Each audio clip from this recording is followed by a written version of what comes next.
우리는 보통 공동체의 중요한 가치를 지키기 위해 기념일을 만듭니다. 이번 5월에도 어린이날, 어버이날, 스승의 날이 있었죠. 이런 기념일들이 5월에 몰려 있어서 초등부 선생님들과 초등부 사역자인 저로서는 좀 분주했던 한 달이긴 했지만서도 1년에 한 번이라도 서로의 의미를 주의 깊게 돌아보게 해주는 중요한 역할을 해줬던 것 같습니다. 그런 의미에서 교회에도 중요한 기념일들이 있죠. 교회의 기념일들은 보통 삼위 하나님의 중요한 사역들을 기점으로 형성되어 있습니다. 매주의 안식일은 단순히 성부 하나님의 창조 사역을 기념하는 것을 넘어서서 신명기 5장 15절에서 볼 수 있듯이 이집트의 모든 더러운 우상 숭배로부터 하나님이 이스라엘을 구원하신 은혜의 의미도 함께 포함되어 있습니다. 여기서 한 가지만 짚고 넘어가자면 신명기 5장 15절에서 강조한 바와 같이 안식일에는 출애굽의 의미가 포함되어 있고 이 출애굽에는 유월의 의미, 즉 어린 양의 희생을 통한 구원의 의미가 함께 포함되어 있기 때문에 구약에서부터도 안식일은 주의 날, 즉 그리스도 안에서 성부 하나님이 영광을 받으시는 날이라고 할 수 있습니다. 그렇기 때문에 마가복음 2장 28절에서 예수님이 안식일의 주인은 본인이라고 하시는 이러한 말씀은 어떤 의미 확장이 아니라 율법적으로나 실제적으로도 참된 말씀이 됩니다. 아멘. 이스라엘 백성들이 안식일을 참되게 지켰다면 예수님은 신약에서만 주가 아니라 구약에서부터도 계속 주로서 영광을 받으셨던 것입니다. 어쨌든 돌아와서 우리가 이렇게 성부 하나님의 사역에 대해서는 매주 기념하며 하나님을 예배하고 있고 성자 하나님에 관련해서는 그 사역을 나누어서 1년에 한 번씩 절기로 기념하고 있습니다. 대표적으로는 성탄절이 있고요. 최근엔 예수님의 고난을 기념했고 그 다음에 부활을 기념했죠. 성령 하나님의 사역에 대해서도 오순절이 있지만 사실상 개신교는 잘 지키지 않습니다. 로마 카톨릭에서는 오순절을 부활절 다음으로 중요하게 지킨다고도 합니다.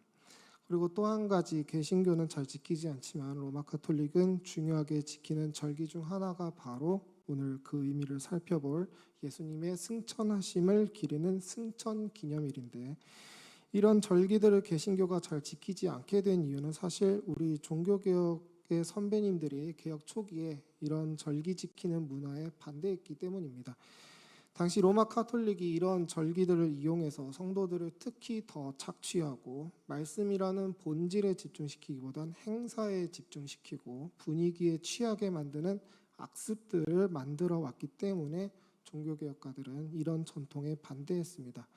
또 사실 성탄절에 대해서는 예수님이 언제 태어나셨는지도 정확하게 알기 어렵고 십자가의 의미와 부활의 의미는 모든 주일 예배를 통해 항상 강조되어야 하는 것이기 때문에 어떤 하나의 날만을 특정해서 기념하는 것은 로마 카톨릭의 무분별한 절기 남용과 그 결을 같이 하는 것처럼 보일 수 있었습니다. 그래서 종교개혁가들은 절기를 최소화하거나 제거하려고 노력했습니다. 하지만 그리스도가 기복신앙에 가려져서 예배 속에서 점차 희미해져가는 지금 이 시대에서는 로마 카톨릭처럼은 아니더라도 순수하게 말씀으로 더더욱 예수님의 사역이 강조되어야 하지 않을까 하는 생각이 듭니다. 그런 의미에서 오늘은 부활절을 기점으로 40일 이후가 되어가고 있는 이 시점에서 예수님의 승천에 대한 이야기를 해보는 게 시기상 적절하겠다라는 생각이 들어서 승천에 대한 말씀을 준비해봤습니다. 예수님의 탄생과 고난과 부활이 우리의 생명을 지탱하듯이 예수님의 승천 동안 여러분들의 인생을 하늘의 삶으로 만드는 귀한 양식이 되기를 소망합니다. 여러분, 예수님은 왜 승천하셨을까요? 사실 부활하신 예수님의 육체는 완전한 것이기 때문에 다시 죽을 일도 없어서 차라리 승천하지 않으시고 지금까지 이 땅에 살아 계셔서 하다못해 책을 쓰신다던가 요즘 시대인 만큼 예수님이 개인 유튜브 채널이라도 개설하셨다면 기독교가 더 영향력 있고 우리 기독교인들도 더 기세등등하게 살았을 것 같은데 말입니다. 하지만 인간은 항상 눈에 보이는 것을 타락시키며 우상화시키는 죄인된 본성을 떨칠 수가 없습니다. 요한복음 6장 15절에서 보듯이 예수님은 자신이 계속 지상에 남아 있다면 사람들이 자기의 욕망으로 예수님을 어떻게 이용할지를 이미 다 보셨습니다. 로마 카톨릭은 예수님의 몸이 이 땅에 없으니 예수님의 몸에 닿았다고 추정되는 것들까지도 전부 성물로 만들어 숭배하게 하고 헌금을 요구합니다. 그 예 중 하나로 프랑스의 샤르트르 대성당에는 예수님을 먹였던 마리아의 모유가 2000년이 지난 지금까지도 마르지 않고 남아있다고 합니다. 이렇게 사람은 성도의 탈을 쓰고도 이계명을 손쉽게 범하기 때문에 예수님의 승천은 우리의 신앙의 순수성을 위해서라도 필요한 사역이었다라고 할 수 있겠습니다. 이렇듯 모든 세상 종교들은 성지와 성물을 가지고 한 곳으로 모이지만 승천하신 예수 그리스도를 믿는 우리는 성지나 성물을 만들지 않고 세상의 모든 하늘을 그리스도가 계신 곳으로 믿고 어디든 복음을 전할 수 있게 되었습니다. 이것이 바로 오늘 본문 에베소서 4장 10절에서 말하는 예수 그리스도의 승천의 의미와 그분이 만물의 충만함의 의미가 이어지는 접점이라고 할 수 있겠습니다. 이건 제가 만든 표현입니다만 예수님은 어디에나 계셔야 하기 때문에 이 세상 어디에도 계시지 않는 것을 선택하셨습니다. 역설이죠. 예수님이 특정한 어디에 계신다고 한다면 예수님은 어디에나 계신 게 될 수 없습니다. 예수님의 승천은 단순히 신학적인 표현으로 예수님의 신성을 보여준 것이라고 딱딱하게 말할 수도 있겠습니다만 성도인 우리의 입장에선 선교적인 의미가 큽니다. 예수님이 승천하지 않으셨다면 복음은 유대교처럼 계급화되고 폐쇄적이게 되었을 것입니다. 하지만 예수님이 승천하셨기에 우리는 어디에서든지 예수님을 만나고 그분의 이름으로 기도할 수 있는 것입니다. 하지만 질서의 하나님이신 분께서는 이런 승천의 의미를 죄인들이 무분별하게 사용할 것을 아시고 오늘의 말씀을 주셨습니다. 예수님이 승천하셔서 만물에 충만하게 됨은 신비롭거나 추상적인 이야기로 그치는 것이 아니라 그분의 교회를 통해 실질적으로 이루어진다라는 것입니다. 오늘 말씀 10절에서 말한 만물이 그리스도로 충만해짐을 11절이 어떻게 설명하는지 보시기 바랍니다. 만물 속에 예수 그리스도가 충만해짐은 직분을 통해 이루어집니다.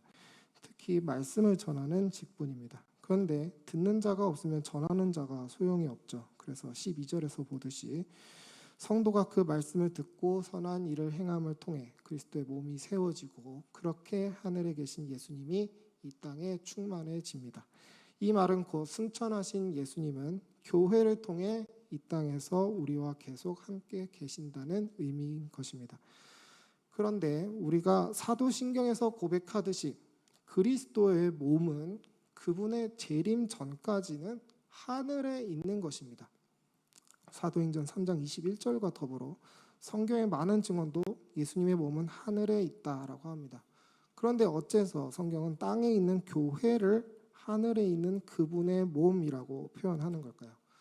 승천하신 그리스도와 더불어 성도인 우리도 육체로는 땅에 발을 붙이고 살지만 사실은 이 교회 안에서 하늘의 삶을 살고 있다는 것입니다. 우리가 보통 예수님의 죽으심을 나를 대신하여 죽으심으로 고백하고 예수님의 부활하심을 통해 나도 부활할 것을 믿고 고백하지만 예수님의 승천하심을 나와 동기화시키는 생각은 잘 하지를 못합니다만 성경은 우리에게 승천의 삶을 매우 강조합니다. 에베소서 2장 4절에서 6절 말씀을 제가 읽겠습니다. 긍휼이 풍성하신 하나님이 우리를 사랑하신 그 큰 사랑을 인하여 허물로 죽은 우리를 그리스도와 함께 살리셨고 너희는 은혜로 구원을 받은 것이라. 또 함께 일으키사 그리스도 예수 안에서 함께 하늘에 앉히시니. 아멘.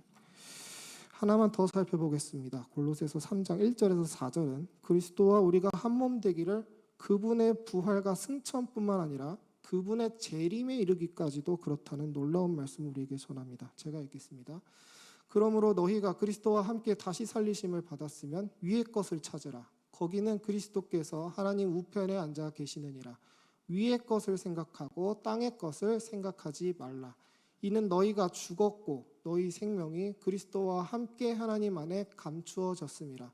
우리 생명이신 그리스도께서 나타나실 그때에 너희도 그와 함께 영광 중에 나타나리라. 아멘, 아멘. 여러분, 우리가 예수님의 사역을 부활까지만 인식하고 승천하신 것을 상고하지 않는다면 우린 계속해서 땅의 것을 생각하게 됩니다. 우린 하늘의 삶을 항상 생각해야 하겠습니다. 사람이 땅만 바라보고 살게 되면 땅에 있다가 사라져 버릴 자기의 평판과 세력을 지키려고 거짓 증언을 하고 야합을 일삼고 주위 사람을 피곤하게 합니다. 그런 것은 하늘에 계신 그리스도의 몸 안에 있는 사람의 일이 아닐 것입니다. 예수 그리스도의 승천을 보기 전과 보고 난 이후의 사도들의 태도가 얼마나 바뀌었는지를 한번 보시기 바랍니다. 제가 누가복음 24장 50절에서 53절을 읽겠습니다.